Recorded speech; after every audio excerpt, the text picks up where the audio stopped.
Hello friends, Chinese kitchen എന്ന് വന്നിരിക്കുന്നത് ഒരു കല്ലുമ്മക്കായുടെ ക്ലീനിങ് റെസിപ്പി ആയിട്ടാണ്. അപ്പോൾ അത് മീൻ വാങ്ങാൻ പോയപ്പോഴാണ് കേട്ടോ ഇവിടെ കല്ലുമ്മക്കായ ഇരിക്കണേണ്ടത്. അപ്പോൾ 1 കിലോ കല്ലുമ്മക്കായ ഞാൻ വാങ്ങി. വീട്ടിൽ വേറെ ആരും കഴിക്കാത്തത് കൊണ്ട് തന്നെ അത്രയും വാങ്ങിയുള്ളൂ കേട്ടോ. അപ്പോൾ അതെങ്ങനെ ക്ലീൻ ചെയ്യുന്നതെന്ന് അറിയാത്തവർക്കൊക്കെ വേണ്ടിയിട്ടാണ്.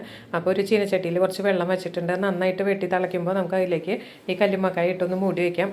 കല്ലുമ്മക്കായ വാങ്ങിയ ഉടനെ തന്നെ ഫ്രീസറിൽ ഇങ്ങനെ വെക്കരുത്, ക്ലീൻ ചെയ്ത് വെക്കണം കേട്ടോ. നമ്മളപ്പോൾ യൂസ് ചെയ്യുന്നില്ലെങ്കിൽ ക്ലീൻ ചെയ്തിട്ട് വെക്കാൻ പാടുള്ളൂ. അപ്പോൾ നല്ല തിളച്ച വെള്ളത്തിലിട്ട് ഒരു 10 മിനിറ്റ് വേണ്ട, 5 മിനിറ്റ് കഴിഞ്ഞ് കഴിഞ്ഞാൽ അതിൻ്റെ ഷെല്ലൊക്കെ ഒന്ന് ഓപ്പൺ ആവും. അപ്പോൾ നമുക്ക് ഒരു പാത്രത്തിലേക്ക് ഊറ്റി വയ്ക്കാം. അതിന് ശേഷം അത് നമുക്ക് കൈകൊണ്ട് പെട്ടെന്ന് തന്നെ പൊളിച്ചെടുക്കാവുന്നതേ ഉള്ളൂ കേട്ടോ. അപ്പോൾ ഇത് വെച്ച് നന്നായിട്ടൊന്ന് മൂടി വെച്ച് കൊടുത്തിട്ടുണ്ട്. ഒരു 5 മിനിറ്റിന് ശേഷം നമുക്ക് തുറന്ന് നോക്കാം. അപ്പോൾ ആയിട്ടില്ല. അപ്പോൾ ഞാൻ കുറച്ചും കൂടെ ഒന്ന് മൂടി വെച്ചതാണ് കേട്ടോ.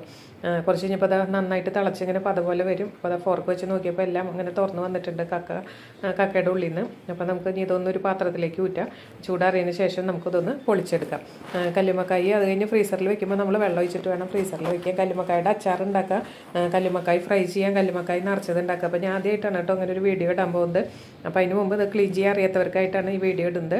ഇതിൻ്റെ കുക്കിംഗ് ചെയ്തിട്ടുള്ള വീഡിയോ അടുത്ത് തന്നെ വരുന്നതാണ് കേട്ടോ. അപ്പോൾ കല്ലുമ്മക്കായൊക്കെ നല്ലോണം ഊറ്റി വെച്ചിട്ടുണ്ട്. തണുത്തതിന് ശേഷം നമുക്കത് ഓരോന്നായിട്ട് പൊളിച്ചെടുക്കാം.